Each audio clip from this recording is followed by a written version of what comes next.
Então, assim, meus irmãos, se faz necessário, nós pregadores, né, temos isso como um norte.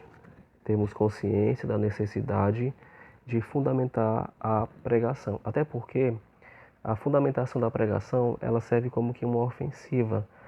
Porque, por exemplo, uma pregação bem fundamentada, ou seja, uma pregação que não é da cabeça nem do achismo, uma pregação que não é como que uma folha levada pelo vento, mas uma pregação que vem realmente fundamentada de acordo com aquilo que é a doutrina da igreja, ela traz alguns pontos interessantes. Unidade com a igreja, porque a igreja ela prega a mesma coisa. Efésios 4, versos 4 a 6, a Bíblia fala que não existe, é a mesma fé, é o mesmo batismo, né?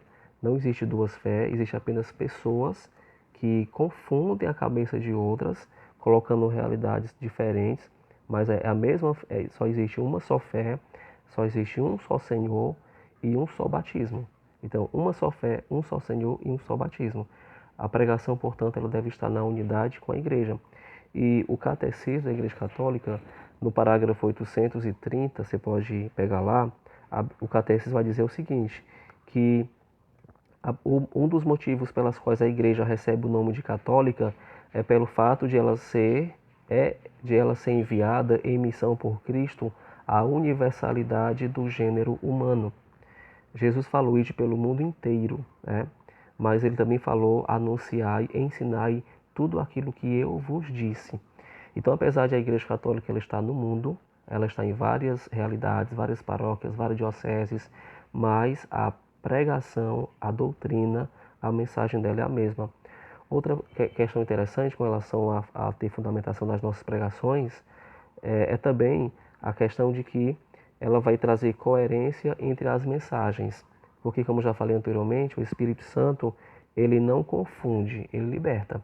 O Espírito Santo, ele não é contraditório e nem cria confusão, mas é um espírito de ordem, de liberdade e de obediência. Então, o Espírito Santo, ele fala a mesma linguagem e todos compreendem. Ele não é contraditório. O fenômeno de Pentecostes nos prova isso. Aqueles que ouvem a doutrina em um grupo de oração ou em um encontro não podem ouvir uma doutrina diferente em outro ambiente. Por isso, caracteriza que, em alguns momentos, os pregadores não se fundamentam corretamente. Então, repito, o Espírito Santo, ele não confunde, ele não cria confusão e ele não é contraditório, mas ele liberta e é um espírito de ordem. Outro motivo para que a gente entenda que nós temos que fundamentar as nossas pregações, de acordo com aqueles 3 pontos que eu falei para vocês, é que a, a fundamentação ela vai trazer zelo e prevenção de erros. Aqui no caso, nós vamos evitar o iluminismo, nós vamos evitar o fundamentalismo e nós vamos evitar a livre interpretação ou o livre exame da Bíblia. Alguns pregadores acham que Deus revela verdades apenas para eles, e são verdades novas, né? E na verdade isso não existe, porque a doutrina é a mesma. Aquilo que no Brasil o Espírito Santo ele faz moção em uma comunidade que ele criou, que ele fundamentou, que ele trouxe, né, para ser luz, para ser sal para aquela nação, a doutrina dessa comunidade deve ser a mesma de uma comunidade que surge na Alemanha, lá nos Estados Unidos, porque a igreja está no mundo inteiro, no entanto, é a mesma igreja. Além disso, nós temos que ter zelo e nós temos que evitar o anúncio de erros, porque a verdade, ela é a verdade no século I, no século V, no século X e no século em que nos encontramos. Independentemente do que aconteça, a verdade, ela vai continuar sendo verdade, porque o próprio Jesus falou: eu sou a verdade, conhecereis a verdade e a verdade vos libertará. E a verdade ela é imutável, ela independe de contextos, de tempo, de situações, não importa.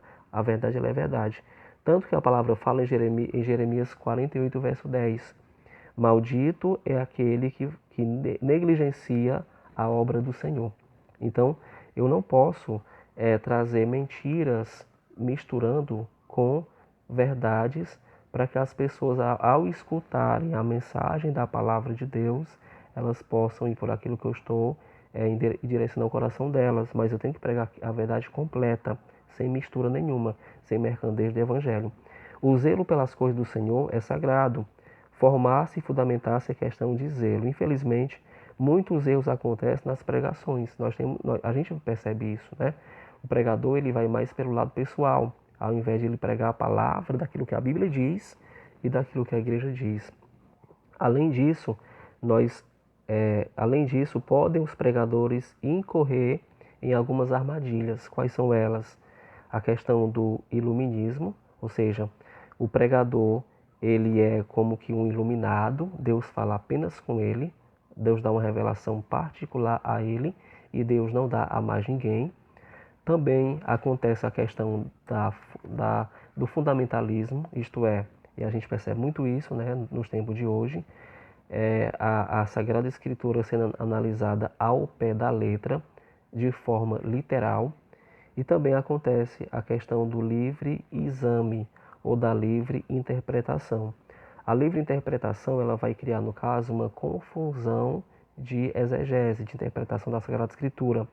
Porque cada pregador, se for analisar conforme aquilo que ele acha que é o correto, então o que é que vai ser a verdade? Qual verdade nós temos que aceitar? Então, no caso de interpretar a Sagrada Escritura de maneira diversa do que ensina a igreja, que é a única que recebeu do Senhor autorização para interpretar corretamente a Sagrada Escritura, é realmente algo que deve ser colocado. Em Lucas 10, 16, a palavra fala isso. Mateus 16, 18 a 19, quando Jesus escolhe Pedro, ele mesmo disse: o que ligares na terra será ligado nos céus. 2 Pedro capítulo 1, versículo 20, o apóstolo Pedro já falava sobre isso. E se nós pegarmos mais uma vez Atos 15, verso 10, é Pedro quem traz a última palavra como chefe da igreja no que diz respeito à questão hierárquica da igreja e à questão de pastorear o povo de Deus para a salvação da alma deles. Portanto, nós temos que evitar tudo isso. Além disso, meus queridos, a pregação fundamentada, ela traz também uma linha apologética. A palavra fala em 2 Timóteo, capítulo 4, versos 3 e verso 4. Porque haverá um tempo em que os homens já não suportarão a sã doutrina da salvação, levados pelas próprias paixões e pelo prudido de escutar novidades, ajuntarão mestres para si, apartarão os ouvintes da verdade e se atirarão às fábulas. O que a palavra está dizendo? Que nos últimos tempos, muitas pessoas irão desviar o caminho da verdade para dar ouvidos a supostos mestres que trazem novidades para a vida deles. O apóstolo Paulo, quando ele vai conversar com Timóteo acerca disso, conscientizando Timóteo já na igreja, já naquele tempo, de que infelizmente surgirão falsos profetas, ele também fala em 1 Timóteo capítulo 4, versículo 1. O Espírito diz claramente que nos últimos tempos alguns apostatarão da fé e se apegarão a embusteiros e a doutrinas diabólicas. Então, meus queridos, fundamentar a pregação de acordo com os 3 pilares que nós vamos agora esclarecer melhor, aprofundar melhor, é fundamental para o nosso ministério de pregação. A Sagrada Escritura, a Sagrada Tradição e o Sagrado Magistério da Igreja devem ser os fundamentos de todo pregador, de toda mensagem, de toda evangelização. Todo anúncio, toda evangelização, toda catequese da igreja, ela deve se fundamentar nesses 3 pilares, que são os pilares da nossa fé. A Sagrada Escritura, né? A Sagrada Escritura é o principal e o mais importante fundamento das nossas pregações. Por quê? Porque a Bíblia, ela é a palavra de Deus. A Bíblia, ela foi divinamente inspirada. Foi o próprio Deus quem escolheu homens e mulheres de vários tempos e lugares para trazer aquilo que ele queria para a orientação do povo dele, né? E a Bíblia, ela é o instrumento da verdade revelada. Então, a Sagrada Escritura deve ser o principal fundamento das nossas pregações. E, infelizmente, o que a gente tem visto? Pregadores que, por exemplo, eles pegam um texto-chave, né, uma passagem-chave, e eles ficam fazendo rodeios ali naquele texto. A Bíblia toda, ela já tem muitas outras passagens que vão consubstanciar ao texto principal para trazer realmente a mensagem de maneira mais aprofundada. E por que isso acontece?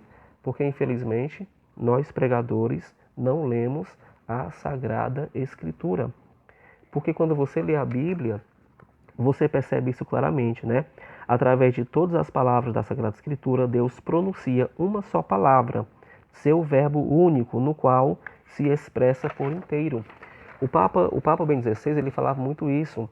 E no parágrafo 102 do Catecismo da Igreja Católica, do 108 ao 104, mas o 102 vai trazer essa ênfase, o Catecismo da Igreja Católica vai dizer que a Bíblia, aliás, o cristianismo não é a religião do livro, mas é a religião da pessoa do livro, que é o Verbo encarnado, isto é, Jesus Cristo. Então, quando a gente vai anunciar a palavra de Deus, nós estamos anunciando aquilo que a Bíblia diz. A Bíblia é a palavra, a Bíblia é o próprio Cristo. A finalidade central maior da Bíblia é a salvação do homem através da pessoa de Jesus. A palavra fala em Hebreus 4:12, porque a palavra de Deus é viva, ela é eficaz, ela é mais penetrante do que uma espada de 2 gumes e atinge até a divisão da alma e do corpo, das juntas e medulas, e vai discernir os pensamentos e as intenções do coração. A Bíblia, ela foi divinamente inspirada. Lá em 2 Pedro 1, verso 21, a Bíblia fala: mas os homens santos de Deus falam inspirados pelo Espírito Santo. Então a Bíblia, ela não tem erro, ela traz realmente a inspiração de Deus.